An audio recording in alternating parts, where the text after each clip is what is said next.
உசிலம்பட்டி சட்டமன்ற தொகுதியில் வி.கே. சசிகலா போட்டியிடுவார் என்றும் போட்டியின்றி வெற்றி பெறுவார் என அவரது ஆதரவாளர் போஸ்டர் ஒட்டிய சம்பவம் பரபரப்பை ஏற்படுத்தியுள்ளது. வி.கே. சசிகலா தனிக்கட்சி துவங்க உள்ளதாகவும் அதற்காக தனது ஆதரவாளர்களுடன் பேச்சுவார்த்தை நடத்தி வருவதாக தகவல்கள் வெளியாகி வருகின்றன.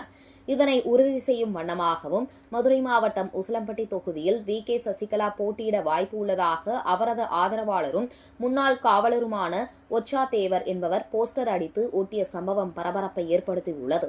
வரும் 2026 சட்டமன்ற தேர்தலில் வி.கே. சசிகலா தலைமையில் அவரது ஆதரவு பெற்ற வேட்பாளர்களை வெற்றியடைய செய்வோம் எனவும் உசிலம்பட்டி தொகுதியில் வி.கே. சசிகலா போட்டியின்றி வெற்றி பெறுவார் என அந்த போஸ்டரில் இடம்பெற்றுள்ளது.